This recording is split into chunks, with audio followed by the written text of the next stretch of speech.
징계 절차 외에 탄핵 소추 절차까지 함께 검토되어야 할 중대한 헌법 위반 행위라는 데 대하여 인식을 같이 한다.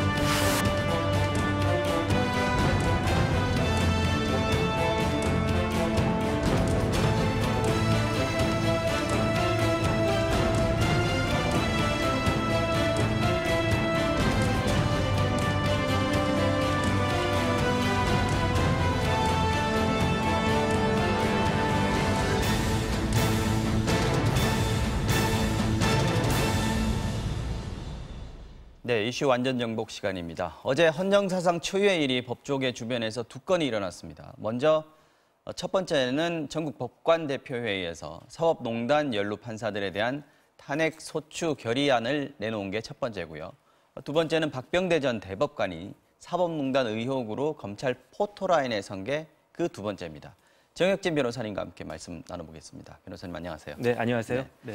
자, 발단은 안동지원 판사 6명이 탄핵을 논의해달라라고 요청을 한 거였는데 사실 이게 전국 법관대표회의에서 이게 발의가 되려면은 그날은 이미 지났었고요. 10명 이상의 대표 법관들이 동의를 해줘야 되는 거여서 네네. 발의 자체도 좀 쉽지 않을 것이다 이렇게 예상을 했는데 뭐 발의는 물론이고 지금 결의안까지 통과가 돼버렸습니다. 네네. 이 과정을 조금 설명을 좀 해주시죠. 간단하게요. 일단 네. 전국법관 대표회의라고 하는 것은 그 공식적인 기구가 아니었습니다. 네. 그때그때 법원에 현안이 있을 때 그때그때 열렸었던 건데 올 3월 7일 날 대법원 규칙이 생겨가지고요. 네. 전국법관 대표회의 규칙이 생겼습니다. 네. 김명수 원장 들어오고 네네. 나서죠. 그러면서 이제 공식적인 기구화가 됐는데 네. 이 규칙에 따르면은 정원이 그 법관 대표회의 위원회 정원이 117명이고요. 네.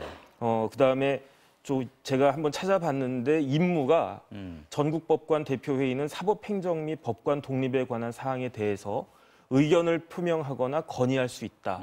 이런 일을 하기 위해서 만들어진 기구입니다. 의견 표명과 건의이군요. 네. 예, 강제성은 없지만 네네. 어쨌든 대법원에서 참고해야 되는 그런 사안이 되는 거죠. 네네. 네. 맞습니다. 어저께 117명 중에서 이제 105명이 네네. 105명이 그 어저께 회의에 참석을 했고요. 이게 과반 찬성이 돼야 되는데 표결이 좀 아슬아슬했더라고요. 네, 예, 제가 찾아봤더니 이게 의결이 되려면 네. 117명 중에 과반수가 출석해야 되고요. 네. 그러니까 105명이 출석했으니까 요건은 됐는데 네. 출석한 사람의 과반수가 찬성을 해야 되거든요. 그러니까 105명이니까 53명이 되어야 되는데 네. 딱 53명이 된 겁니다. 만약에 이 중에 한 명이라도 반대했거나 기권을 했으면 의결되지 않았을 상황이었습니다. 네, 그러니까 찬성 53, 반대 43, 그리고 기권이 기권, 9명인데 네네. 찬성, 반대 기권을 합치면 52표예요. 그렇습니다. 찬성이 53표. 네네. 딱 한 표 차로 딱 한 표 차로. 결의안이 통과가 네네. 된 겁니다. 이러기도 쉽지 않은데요. 네. 네. 어쨌든 초유의 일입니다. 법관들이 이제 동료 법관을 탄핵해달라 이렇게 요청을 한 건데 네네. 이유가 재판 독립을 침해했다는 겁니다. 그런데 탄핵의 주체는 국회가 될 것이고요. 마지막에 이제 헌법재판소에서 대통령 탄핵과 마찬가지 절차를 거쳐서 판결을 하게 될 텐데 네네. 말하자면 이제 판사들이 재판 독립을 위해서 외부 세력의 개입, 뭐 외부 세력의 판단 이걸 요구한 거 아닙니까? 그렇습니다. 예, 이게 정말 네네. 대단한 일인 것 같기도 하고요. 먼저 탄핵을 제가 말씀을 드리면 네. 탄핵은 파면하고 거의 비슷한 뜻이 되겠습니다. 그래서 기억하시겠지만 박근혜 대통령 파면 시에도 네. 탄핵 시에도 헌법재판소장이 그러니까 이정미 대행이었죠. 네. 대통령 박근혜를 파면한다. 이게 주문이었거든요. 그렇습니다. 우리나라 헌법에 따르면은 법관은 탄핵 또는 금고 이상 형의 선고가 없으면은 파면되지가 않습니다. 그렇죠. 법관의 신분이 그렇게 보장이 되는 정직이 것인데 최고 징계죠. 맞습니다. 네네. 네네. 그런데 이제 이런 그 최고의 권위를 가지고 있고 또 가져야 되는 법원이 네. 검찰에다가는 우리가 잘못했으니까 수사를 해달라고 수사 요청을 갖다가 한 일이 있었고 네. 이번에는 국회에다가 그 우리 동료 법관을 잘못했으니까 그 파면을 해달라고 탄핵 요청을 갖다 한 거기 때문에 사실 굉장히 불행한 일이 벌어진 거죠. 어쨌든 재판 독립을 위해서 판사들이 행동에 나섰다 이렇게 네네, 봐야 맞습니다. 되는 건데요. 네네. 어쨌든 이제 공은 국회로 넘어갔습니다. 네네. 그러면 이제 그 동안에도 사실 국회에서도 지금 뭐 특별재판부 논의가 되고 있습니다만은 동시에 법관 탄핵 얘기도 나오긴 나왔단 말이죠. 네네. 뭐 민주당 중심으로 하긴 했습니다만은. 네. 그런데 그 동안에는 사실 좀 움직이기 쉽지 않았던 게 이게 사법부의 일이고 그걸 그 삼권 분립 그 세 축 중에 하나인 국회가 나서서 한다는 게 좀 부담스러웠는데 법관들이 스스로 이렇게 얘기를 해주니까 네네. 국회로서는 좀 부담을 덜었다 이렇게 네. 볼 수 있을까요? 부담을 덜기도 했는데 부담이 더 지기도 한 거예요. 온기도 한 거예요. 왜냐하면은 네, 이제 탄핵 소추의 요건이 헌법에 보면은 네. 굉장히 그 추상적입니다. 헌법 또는 법률을 위배했을 때 탄핵을 갖다가 소추할 수 있다 이렇게 돼 있고요. 네. 그 다음에 요건이 탄핵 소추의 요건은 그 제적의원의 3분의 1입니다. 그 다음에 의결은 과반수고요. 지난번 대통령은 그 요건이 더 강화돼가지고 과반수 3분의 2였는데 네네네. 그 대통령이 아닌 일반 공무원들 같은 경우에는 그 3분의 1 그 과반수이기 때문에 제가 의석수를 한번 쭉 찾아봤더니 네. 잘하면 통과가 될 수가 있겠더라고요. 왜냐하면 299석 중에서 네. 자유한국당하고 바른미래당이 공식적으로 반대를 할 것 같은데 네. 그 두 당을 합쳐봤자 142석, 그다음에 대한애국당 1석, 그다음에 무소속이 전부 다 반대를 해줘야 그 탄핵 의결을 막을 수 있을 것 같은데 그 지금 상황이라면 충분히 탄핵이 가능할 수도 있을 것 같은데 탄핵 소추안을 의결하는 것은 가능하다. 예. 그래서 이제 공이 헌법재판소로 넘어갈 수도 있을 것 같은데 제가 오히려 부담이 될 거다라고 말씀드린 거는 네. 지금 그 법관 회의에서 누구를 탄핵해달라고 특정을 하지 않았어요. 그렇죠. 예, 그러니까 이제 국회에서 이 논의가 되려고 한다면 특정이 돼야 지금 되는 여러 뭐 대법관들부터 해가지고 지금 뭐 고등법원 부장판사급 심지어 평판사까지 굉장히 많은 판사들이 거론이 되고 있는데 그 중에 누구를 갖다가 할 거냐? 그걸 차라리 법관 회의에서 누구를 딱 그 선정을 해줬으면은 찍어주면, 네. 그러면 좋았을 텐데 네. 그런 의미에서는 국회가 좀 부담이 있지 않을까 하는 생각도 사실 듭니다. 시민단체에서는 그 뭐 명단을 한번 얘기한 적이 있긴 네네. 합니다만 이번에 법관회의에서 얘기한 거는 네. 사실 범위가 정해져 있지는 않았던 거고 네네. 실제로 정당들 공식 논평을 보면은 민주당, 평화당, 정의당은 대체로 환영하는 분위기인데요. 자유한국당은 반대 입장이고 바른미래당 의견이 이제 좀 주목을 할 만한데 네. 특별재판부 구성에는 찬성하고 있는 정당이란 말이죠. 네. 근데 여기서 뭐라고 얘기했냐면 탄핵의 범위와 말씀하신 범죄 행위를 국회가 특정하기 어렵다. 그래서 시기상조다. 이 얘기는 이제 검찰 수사든 뭐든 다 보고 나서 범죄 행위가 특정되고 그렇다면 누가 어떤 죄를 지었는지가 확인됐을 때 네. 비로소 국회가 탄핵을 소추할 수 있다. 이렇게 이제 결론을 내리고 있는 그런 상황이란 말이죠. 네네.